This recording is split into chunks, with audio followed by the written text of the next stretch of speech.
Shalom Rav, shalom shalom. Alors, il y a une question que je voulais vous poser. Pourquoi on n'a pas commencé à lire la parasha de Bereshit à Rosh Hashanah? Voilà, c'est une bonne question, parce que tout début va avec le début. On aurait dû, le début c'est Rosh Hashanah, le début de la Torah c'est Bereshit.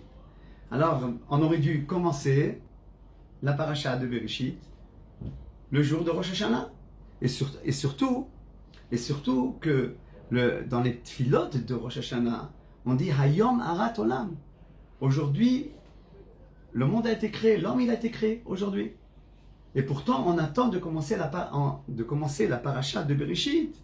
Un mois après, voilà, c'est le Shabbat qui est précédé. Après toutes les fêtes, on a commencé la paracha de Bereshit. Alors peut-être on aurait pu la commencer à Rosh Hashanah. Le début va avec le début. Okay? Et là, il y a deux débuts. Il y a un début de travail où on charge les batteries. On charge les batteries spirituelles.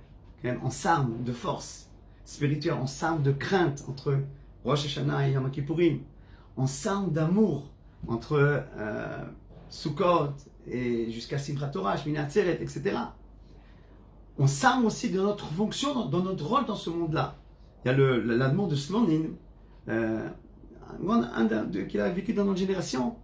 Il écrit dans son livre Netivot Olam qu'à Rosh Hashanah, on est jugé quel rôle on aura cette année-là. Est-ce qu'on a pris sur nous un rôle? C'est ça le jugement. Si on a pris sur nous un rôle, une fonction à faire pour aider l'âme Israël, pour étudier la Torah, etc., alors ce rôle va nous permettre en sorte d'avoir un bon jugement. Alors, pendant ces jours-là, pendant Rosh Hashanah, jusqu'à la fin des fêtes, on s'est armé, on a armé notre intérieur. On dit dans la tefila de Shabbat, Melehim ziv umfikim noga.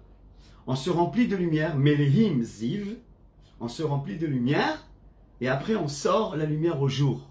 Quand une personne a dit, moi je vais réparer le monde entier. Alors on lui dit d'abord, remplis l'intérieur, ton intérieur, tes batteries intérieures. Après tu pourras sortir au monde. Quand on sort au monde, après les fêtes. Après les fêtes, qu'on a pris sur nous un nouveau rôle, de nouvelles forces, de nouvelles idées, de nouvelles fonctions dans ce monde-là.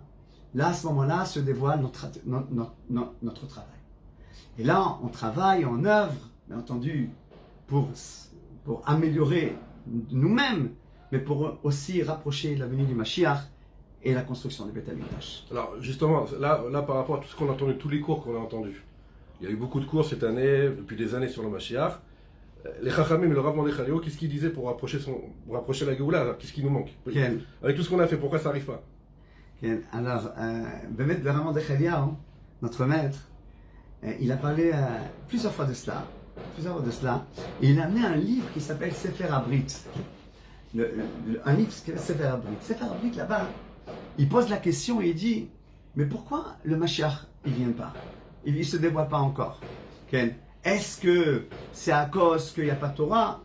Il n'y a jamais eu autant de Torah comme aujourd'hui. Comment les yeshivot sont remplis d'élèves, que ce soit chez nos frères du sionisme religieux, que ce soit chez nos frères Haridim, que ce soit chez nos frères Hasidim. La Torah n'a pas autant été étudiée qu'aujourd'hui. Est-ce que peut-être le Gmilut Chasadim, le Chesed, qu'on ne fait pas, empêche la Géoula? Dis non. Dit le Rav Mordechai Eliyahu au nom du Sefer Abrit. Non, il y a beaucoup de Chesed. Regardez à Rosh Hashanah. Il n'y a pas un juif qui n'a pas aidé son prochain à manger financièrement, etc. Tout le temps, tous les Shabbatot, etc., etc. Est-ce que c'est à cause des mitzvot? Est-ce que c'est à cause de la tefila? Ouais, la tefila. Au Kotel, il y a eu autant de monde au Kotel que chaque année dans les slichot, dans les tefilot. Alors, les trois piliers du monde, on arrive à les faire, et le Beth Amikdash n'est pas encore construit, le Mashiach ne s'est pas encore dévoilé. La Torah, la Tfila et Gmilut Chasadim.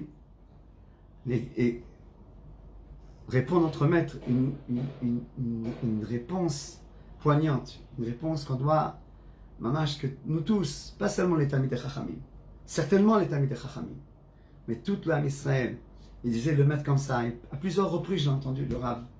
Leshem, Yichud, Kutsha, Berichu, Ushrinte. On fait beaucoup de choses, c'est vrai. Mais est-ce qu'on les fait pour Dieu? Est-ce qu'on les fait entièrement pour Dieu? Mais le Messilat Esharim, le Ramchal, il dit que vraiment quand on fait une action, des fois elle est divisée. Un peu pour moi, un peu pour Dieu. Un peu une kavana pour Dieu et un peu pour moi. Okay? Mais est-ce que c'est entièrement pour Dieu? Est-ce que le Shem Yichud Kudsha B'Ruch Shrinte? Et c'est pour ça que nos maîtres les Mekoubalim, c'est rapporté dans les Sidour du Ben Ishraï, du Ari Kadol, du Chida, du Ramon Dechaliaou et de beaucoup d'autres livres. Avant chaque tfila, avant chaque mitzvah, le Shem Yichud Kudsha B'Ruch Shrinte. Je fais ça au nom de Dieu.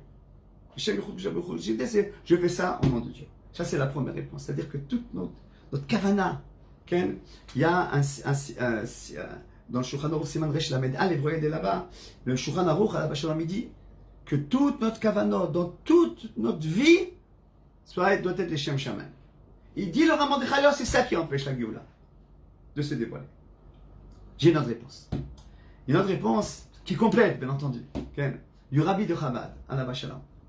Le Rabbi de Chabad, on sait pertinemment qu'il a dit qu'on a déjà fait tout le travail, il ne manque plus que la Géoula se dévoile.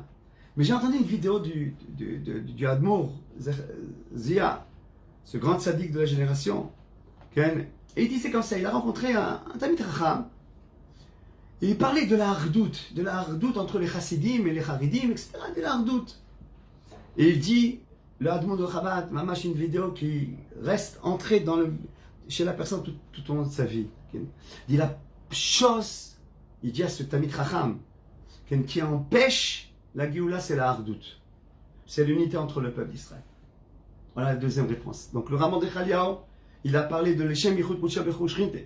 Le Rabbi de Chabad, il a parlé de la hardout. Et j'ai une autre réponse. Une réponse qui complète, bien entendu. Okay? Du Rav Tartel. Du Rav Issachar Shlomo Tartel, qui est mort en 1944 de leur compte, à la Shoah. Quelques jours avant sa libération, il devait être libéré, il est mort entre les mains des nazis. Il marchait ma Beshem Zecham. Il a écrit un livre magnifique, je vous conseille de le lire. Un livre qui s'appelle Em Abanim Semecha. Em Abanim Semecha, magnifique. Et là-bas, il traite de ce sujet. Il traite aussi, on prie, on étudie tous les malheurs qui sont passés sur le peuple d'Israël, tous les Issourim pendant 2000 ans. Lama ben Ishai, Loba. Pourquoi le fils de Ishai, David Améler, ne se dévoile pas? Alors il dit quelque chose de magnifique là-bas. Il dit comme ça, que Dieu, qui Viachol nous reproche, il nous dit, Asaktem betorati, velo asaktem bamalchut sheli. Vous êtes préoccupés de ma Torah, l'étudiant, et c'était très bien. Ça a maintenu le monde. Mais vous n'êtes pas que de ma royauté, vous n'avez pas assez demandé la royauté. La royauté, c'est elle qui fait en sorte de faire sortir au jour la royauté. Quand on dit tous les jours, 3 fois par jour, Tzemar David, Abdecha Merat Atzmiach. Est-ce que vraiment on prie avec attention? Oui, peut-être. Certainement. Mais tout le clan d'Israël doit prier dans cette attention-là. Que la vie du Ham Israël, ce n'est pas une vie personnelle, c'est une vie nationale. Voilà 3 réponses qui empêchent la venue du Mashiach. Ce que j'ai compris de ces maîtres-là, avec ma petite compréhension, et ça me demande d'autres compréhensions, ce que j'ai dit, ça ne m'enlève pas d'autres compréhensions, et je les répète et je finirai par ça. La première réponse de notre maître, de Ramon Dechaliaou, Zer Tzadik Vekadosh Lebracha, il dit parce qu'on ne fait pas tout le temps la Torah et les mitzvot, les Shem Shamaim, au nom de Dieu, mais par intérêt des fois, pour montrer, pour que mon moi existe. C'est bien, parce que mais il faut arriver à l'ishma, les Shem Shamaim. La deuxième réponse, c'est la deuxième du Admour de Chabad. Il faut que l'âme Israël doit bien doute. Et la troisième réponse, c'est le Rav Tartel, Hashem Inkom Damo, Yad Tzadik Vekadosh Bracha, qui dit qu'il faut demander à la royauté d'Israël. Yirat Son, qu'elle se dévoile très bientôt. Amen. Shalom et shalom. Merci Rabbeinu.